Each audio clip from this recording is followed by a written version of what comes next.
Bienvenidos al podcast de la Iglesia Bíblica Bautista Antioquía, donde cada semana estaremos compartiendo la palabra de Dios con usted. Si quiere conocer más de nuestro ministerio, le invitamos a visitar nuestro sitio web en www.ministerioantioquia.com. Oramos para que el Señor Jesucristo hable a su corazón por medio de este mensaje. Bien, hermanos, estamos estudiando el libro de San Juan. Hemos finalizado el capítulo 8, la última vez, y vamos a estudiar entonces el capítulo 9. Como ustedes recuerdan, en el capítulo 8 vimos cómo el apóstol Juan expresa algunas verdades sobre el pecado, sobre la salvación y sobre Cristo mismo. Y hemos estado tratando, ¿verdad?, de enfocar en esas áreas estos capítulos de San Juan. Pero esta mañana vamos a enfocarlo en Cristo.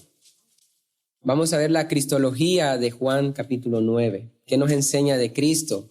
El capítulo 9 del libro de San Juan. Y entonces nos hace bien recordar que en Juan 8, el discípulo al que Jesús amaba nos presenta la enseñanza de Jesús sobre el pecado, el Mesías y la salvación. Eso estuvimos viendo. En Juan 9, Juan va a presentar la realidad de la ceguera que el pecado tiene como resultado.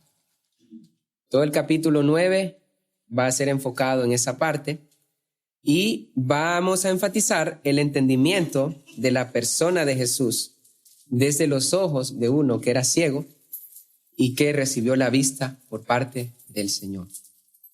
Si ustedes notan, Juan 8 hasta el capítulo, 12, enfoca esas realidades del pecado. Enfoca cómo el pecado ha afectado nuestra naturaleza, cómo el pecado es algo común a toda la humanidad. Y nos hace bien, el capítulo 9, ver la persona de Cristo allí. Y vamos a nombrar el mensaje o la enseñanza de estas semanas, uno que se llama Jesús, el Hijo de Dios. El hombre de esta historia pasó de ver a Jesús como un hombre que se llama Jesús a conocerlo como el Hijo de Dios. Y vamos a ver esa transición en 4 partes. En primer lugar, un hombre que se llama Jesús, versículos 1 al 12. Luego este hombre entendió a Jesús como un profeta, versículos 13 al 23. Y luego un hombre temeroso de Dios, hasta que Dios mismo abrió sus ojos para conocerle como el Hijo de Dios. Empecemos con el primer punto, un hombre que se llama Jesús. Abramos nuestra Biblia, Juan 9, versículo 1 y 2. Juan 9, versículo 1 y 2.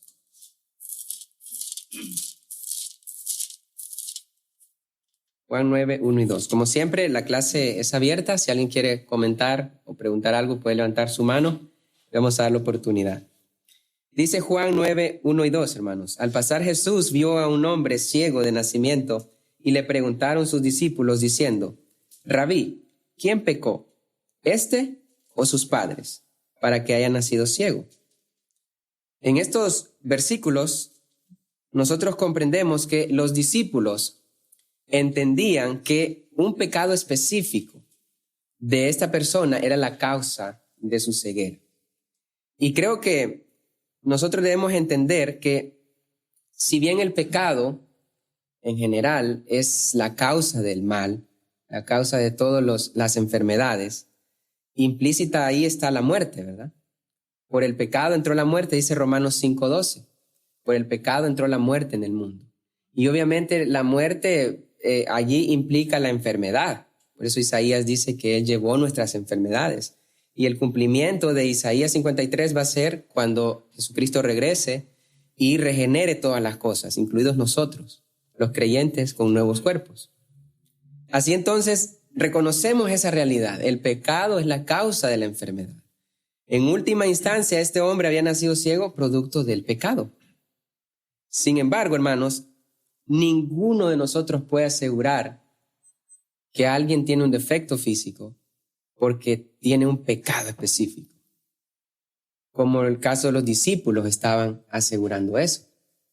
Yo no puedo decir que una persona es cieguita de nacimiento porque, mira, ese es un gran pecador y Dios por eso no lo ha dejado ver. ¿Y yo quién soy? ¿Verdad? No me hizo nacer ciego el Señor, ¿cierto? Entonces, creo que es necesario reconocer eso de entrada porque es un error que los discípulos estaban cometiendo. Incluso los fariseos más adelante van a decirle, tú naciste del todo en pecado. Era un entendimiento común en los días de Jesús, esa situación. Así que el caso del ciego de esta historia era que nadie podía asegurar cuál era la causa. Y sabe una cosa, Jesús lo dejó claro así. Leamos versículos 3 al 7. Él les aclaró. Jesús aclaró esto a los discípulos. Versículo 3, Juan 9. Respondió Jesús, no es que pecó ni sus padres, sino para que las obras de Dios se manifiesten en él.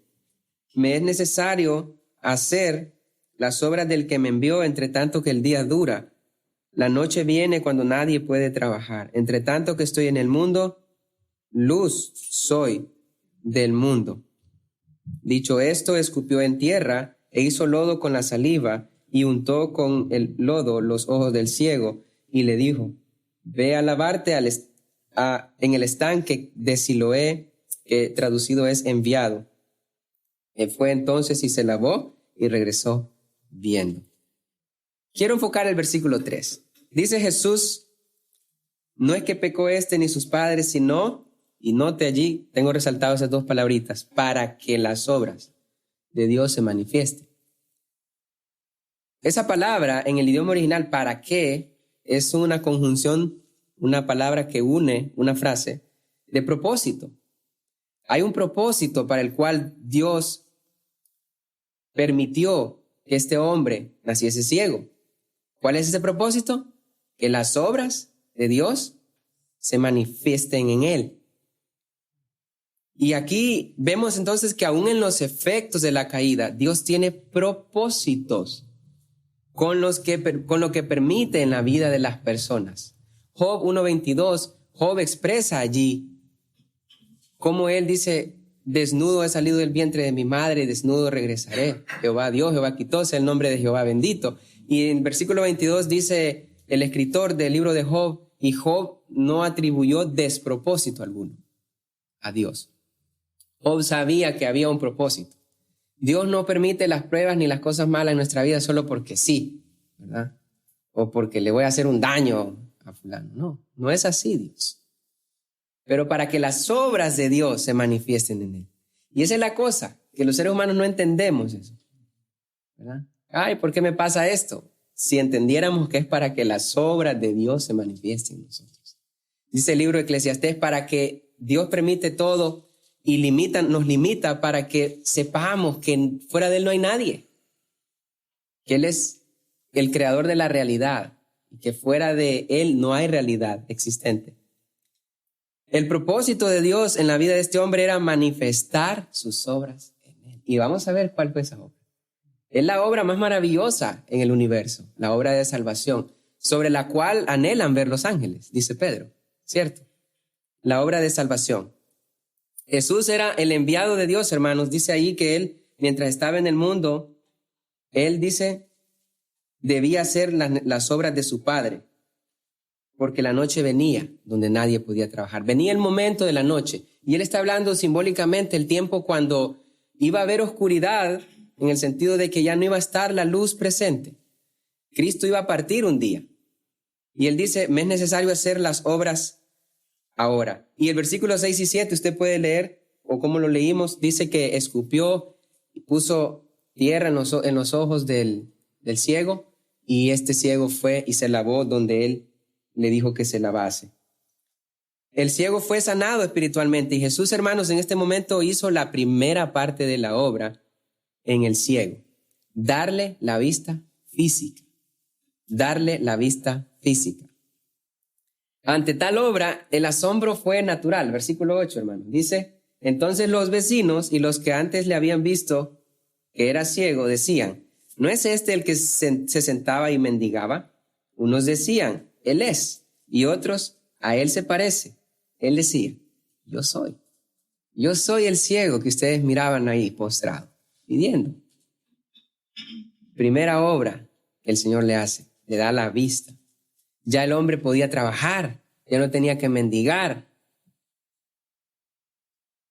¿No es maravilloso la obra del Señor? ¿No es precioso el propósito de Dios? Y entonces vemos que ellos preguntan, versículo número 8, mejor dicho 10, hermanos. Le dijeron, ¿cómo te fueron abiertos los ojos? Y lo tengo escrito ahí. Esta es una pregunta que elimina a Dios del escena. ¿Cómo? ¿Quién puede hacer eso, pues? Nadie, solo Dios. Cuando uno pregunta cómo, está eliminando a Dios del escena.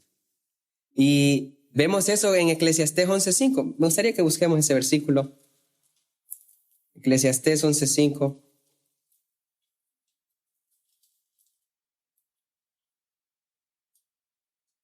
Dice, Eclesiastés 11:5. Eclesiastés 11:5, hermanos. Como tú no sabes cuál es el camino del viento, o cómo crecen los huesos en el vientre de la mujer encinta, así ignoras la obra de Dios, el cual hace todas las cosas. ¿Cómo crece un niño en el vientre de su madre? Los médicos saben el proceso, ¿verdad? Las etapas, pero no saben cómo. Ni nosotros. Dios sí sabe. Y cuando nosotros preguntamos, ¿cómo fue esto? ¿Cómo fue que ese ciego ya no está mendigando?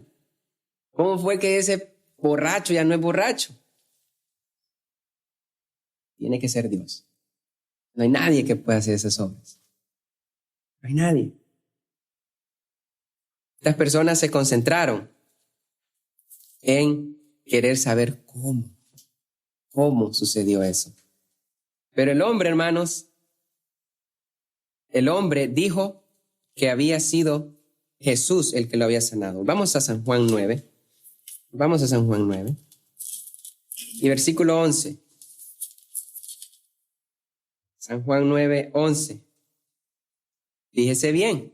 Versículo 10. Ellos preguntan cómo. El ciego que ahora miraba no dijo, oh, mira, es que alguien me puso lodo, ¿verdad? Y fui y me lavé, ¿verdad?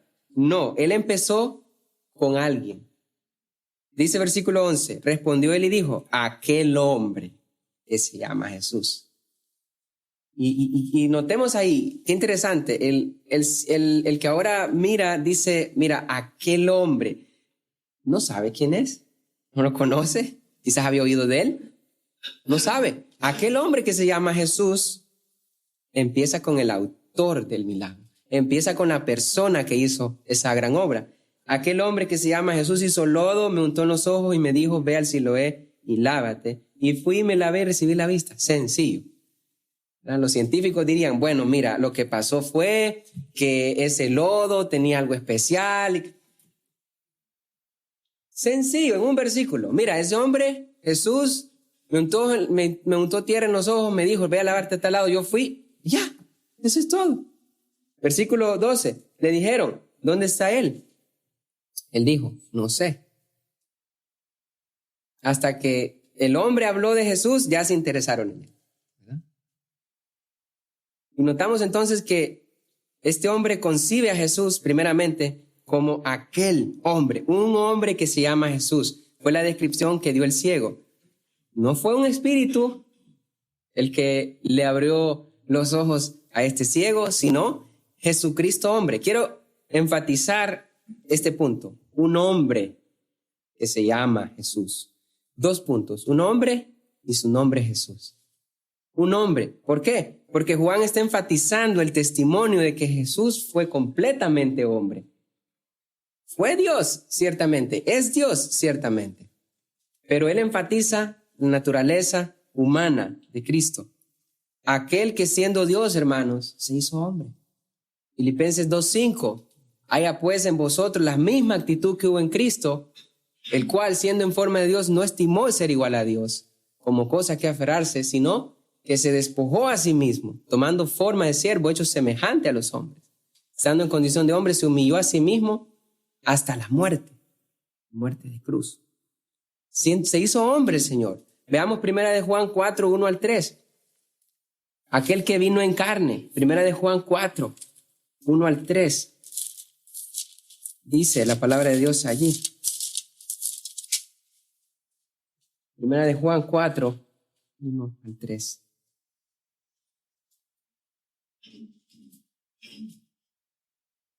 Cristo vino en carne. Cristo se hizo hombre. Dice, amados, no creáis a todo espíritu, sino probad los espíritus si son de Dios, porque muchos falsos profetas han salido por el mundo. En esto conoced el Espíritu de Dios. Noten allí. Todo espíritu que confiesa que Jesucristo ha venido en carne es de Dios. Versículo 3, y todo espíritu que no confiesa que Jesucristo ha venido en carne no es de Dios. Y este es el espíritu del anticristo, el cual vosotros habéis oído que viene y que ahora está en el mundo. Juan está aquí enfatizando a sus lectores. Mira, Cristo vino en carne. Cristo fue hombre. Él se hizo carne. Es una realidad. Ahora, hermanos, sabemos eso. Lo comprendemos. Pero quiero llevarles a un pasaje que lo lleva a la aplicación, una aplicación preciosa. Hebreos 2:14. Hebreos 2:14.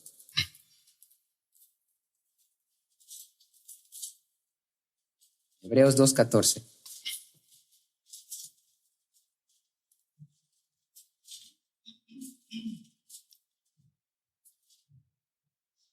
Dice allí, hermanos, Hebreos capítulo 2, versículo 14.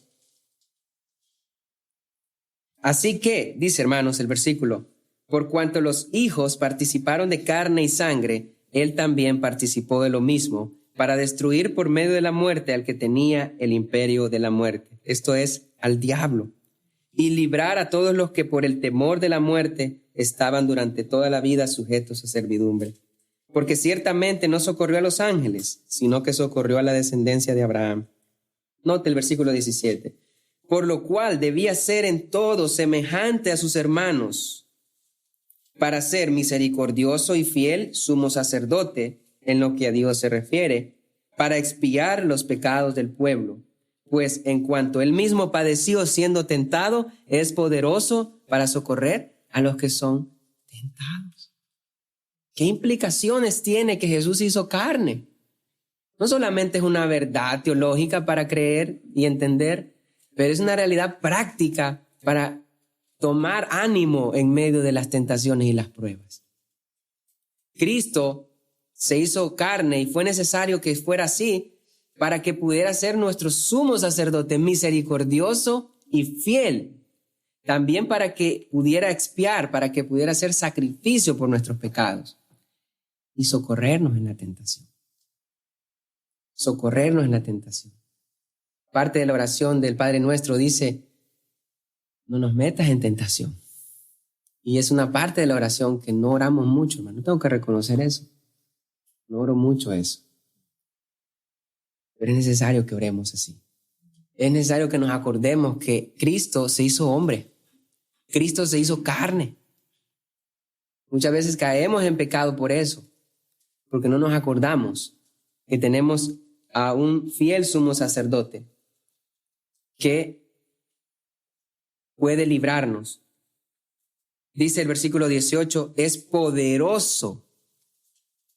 Y la palabra en el original es capaz, puede, tiene la capacidad de socorrer a los que son tentados. ¿Y quiénes son ellos? Nosotros, ¿verdad? No es el hermano tal, ¿verdad? Nosotros, cada uno. Él puede. Dice el canto, ¿verdad? Él puede, yo sé que Él puede, yo sé que todo puede, mi Jesús. Él puede. Escrito está, Él puede. Y tenemos que acercarnos a Él. El hombre dijo, Un hombre que se llama Jesús. Un hombre que se llama Jesús. Enfoquémonos en el nombre de Jesús. Jesús fue el nombre que el ángel Gabriel anunció que Dios mandó ponerle al Señor. Porque Él salvará a su pueblo de sus pecados, dijo el ángel Gabriel a María, ¿cierto? Mateo 1:21. Ese fue el nombre que Dios escogió para el Señor Jesucristo. El nombre Jesús, hermanos, contiene los atributos del Señor Jesucristo. Isaías 7:14. Recordamos eso ahí. Isaías está anunciando el nacimiento de Cristo. En Isaías 7:14. Y él dice ahí, ¿verdad?, que la Virgen concebirá y dará a luz un hijo y pondrá su nombre Emmanuel, que traducido es Dios con nosotros. Amén. Ahora, ¿por qué Jesús no se llamó Emmanuel? Bueno, porque lo que significa ahí es que en Jesús está incluido ese atributo. Jesús es Dios con nosotros. La presencia de Dios mismo con nosotros. También Isaías 9:6, ¿recuerda ese versículo? Porque un niño nos es nacido y el principado sobre sus hombros. ¿Y será su nombre? ¿Alguien recuerda los 4 nombres ahí? Admirable, consejero, Dios fuerte, Padre eterno y príncipe de paz. 5, ¿verdad? Hay traducciones que unen admirable, consejero como un solo. 4 características de Jesús ahí, que nos hablan de su deidad, Padre eterno, y de su humanidad, príncipe de paz. Todos ellos son atributos de Cristo incluidos en Jesús, porque Jesús significa Jehová salva, Salvador. Ese es el nombre de Jesús ahí. El nombre, hermano, de quien puede salvar. Romanos 10:13. El que invoque el nombre del Señor será salvo. Ahora, no es algo mágico, ¿verdad? Como que solo diga Jesús. Jesús, sálvame. No, tiene que comprender quién es. Por eso vemos ahí cuál es el significado de Jesús. Jehová salva. Tiene que entender que necesita un Salvador. Y entonces invocar el nombre del Señor. Decir, sí, Jesús, sálvame. Y el que invoque el nombre del Señor será salvo. Este fue el nombre, hermanos, que Dios le dio a Cristo para que ante Él se doble toda rodilla. Busquemos Filipenses 2:9. Filipenses 2:9. Filipenses 2, versículo 9 al 11, hermanos. Filipenses 2, 9 al 11.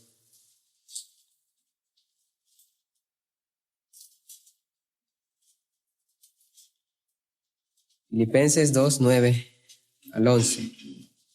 Dice, hermanos, el versículo. Filipenses 2, 9 al 11.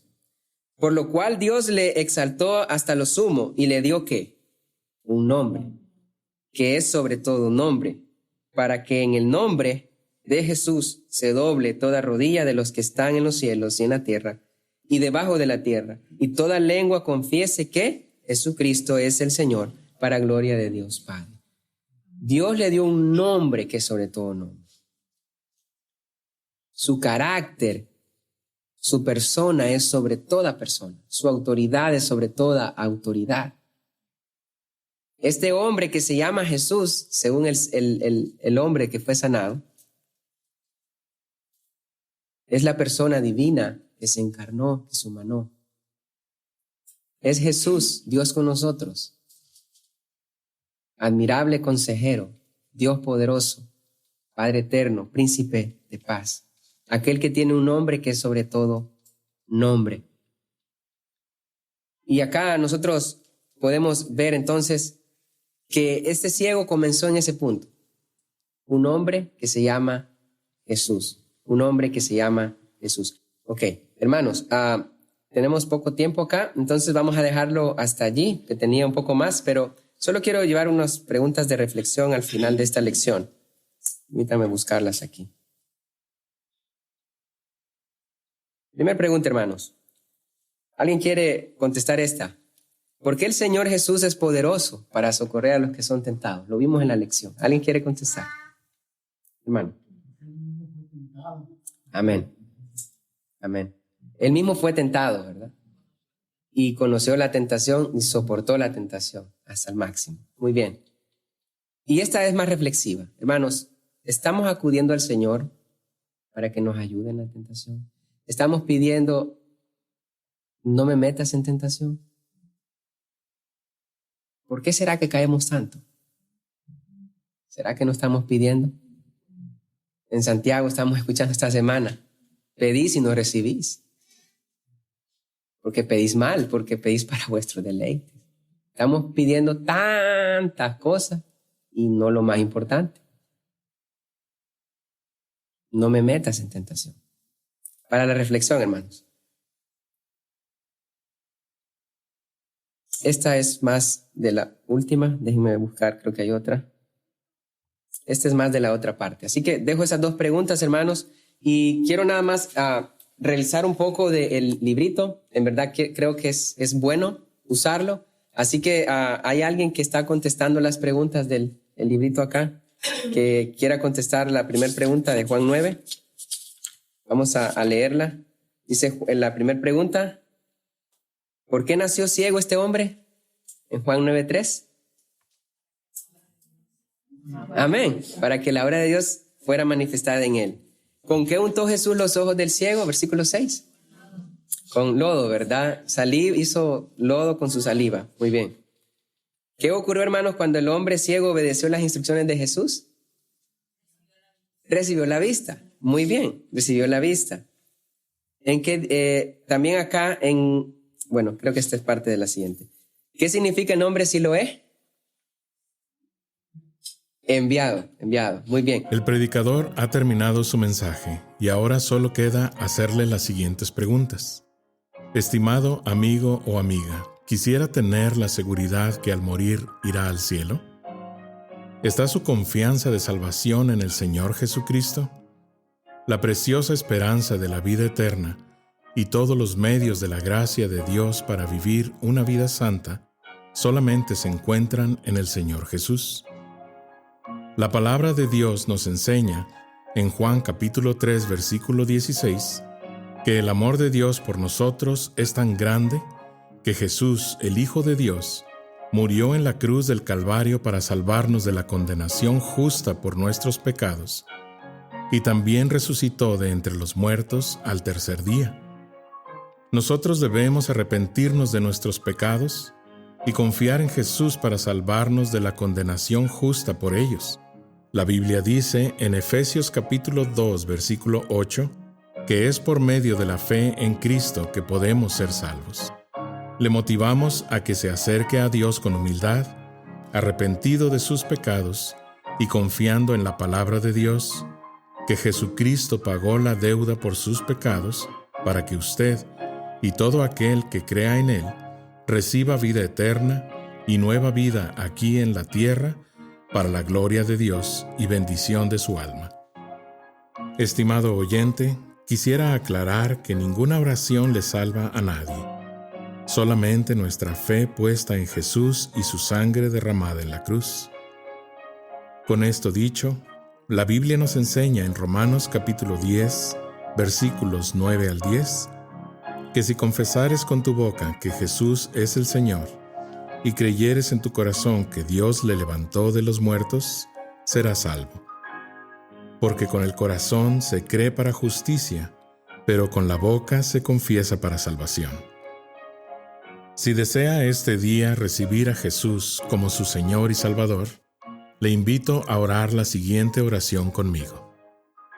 Señor Jesús, confieso que soy pecador y que he pecado en contra de Dios.